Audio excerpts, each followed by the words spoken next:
Dans tout le monde entier. Parce que c'est l'économie qui dirige un pays, ce n'est pas la politique. Si vous avez votre père qui vous donne de l'argent chaque matin pour aller à l'école, il va vous dire, mon fils, tu dois être major. Il va vous dire, je ne veux pas que tu rentres après 20 heures chez moi. Il va vous dire, je ne veux pas de mini-jupe, je ne veux pas de garçon chez moi. Si tu trouves que tu es déjà grand, va louer ta maison. Parce que c'est celui qui finance, qui dirige comment est-ce que tu dois fonctionner. Dans notre pays, 85% de nos recettes fiscales proviennent des multinationales. 54% des capitaux qui sont investis chez nous sont des capitaux étrangers. Tout le commerce qu'il y a au Cameroun ne représente même pas 5% du PIB. Qu'est-ce que ça veut dire ces statistiques? Les recettes fiscales, pour ceux qui connaissent le b.a.-ba de l'économie, savent que c'est avec les recettes fiscales qu'on paye les fonctionnaires, qu'on construit les routes, qu'on construit les hôpitaux. Et 85% de cet argent provient des multinationales. Ça veut dire provient des personnes qui viennent d'ailleurs. Et dans l'histoire, aucun peuple n'est allé dans un autre pays développer ce pays-là. Donc aucun pays n'a quitté son pays pour aller dans un autre pays le développer. Donc quand quelqu'un vient chez vous, c'est toujours pour des intérêts. C'est la raison pour laquelle, donc, étant donné que c'est eux qui dirigent notre économie, ils mettent donc sur pied, ils imposent aux politiciens de mettre sur pied une politique qui va garantir ces investissements. Puisque s'il n'y a pas ces investissements, le pays tombe en faillite. Et ce n'est pas le fait de commenter sur Facebook, faire des marches qui vont faire en sorte que ça change. Si ces statistiques-là ne changent pas, rien ne va changer. Et ces personnes-là qui détiennent notre économie ont des intérêts qui sont contraires à l'intérêt général de la population. C'est la raison pour laquelle la politique ne permet pas d'améliorer nos conditions de vie. Je prends un autre exemple qui va peut-être vous choquer. Moi, dernièrement, j'ai consulté les statistiques d'un service qui s'appelle Orange Money. C'est un service qui est en train de faire fureur au Cameroun, qui est en train de déstabiliser même certaines entreprises locales. Et les statistiques sont effrayantes.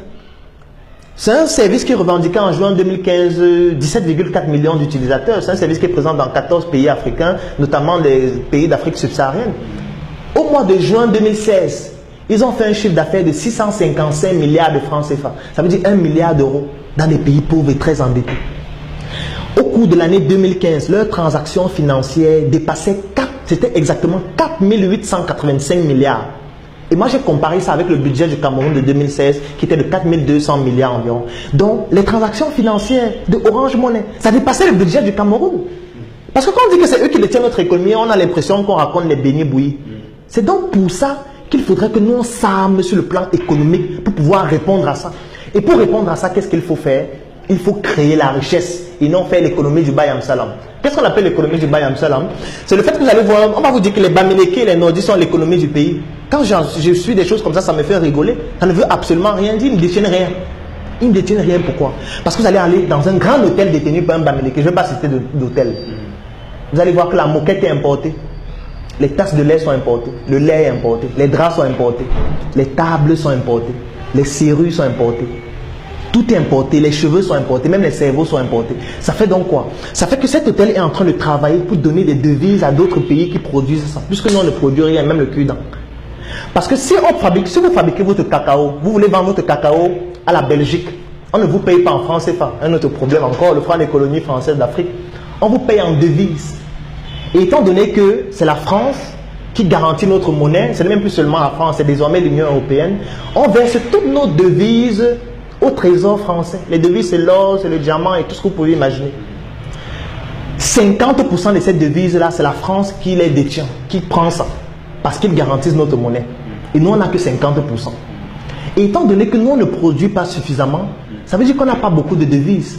Chaque fois qu'on consomme un produit qui vient d'ailleurs, on est en train de donner des devises à ces pays-là. Mais sauf qu'il faut, à un moment, il va falloir rembourser. Comme on ne produit pas suffisamment de devises, ça fait que le déficit devient de plus en plus grand. C'est pour ça que vous entendez parler de dévaluation de la monnaie. C'est pour ça que vous entendez parler de plan d'ajustement structurel. Parce qu'on ne produit rien. On ne fait que consommer ce qui vit. C'est pour ça qu'on fait la promotion du Made in Cameroun. Les gens se disent que c'est un slogan. Ce n'est pas un slogan. C'est un élément vital pour l'économie de se développer.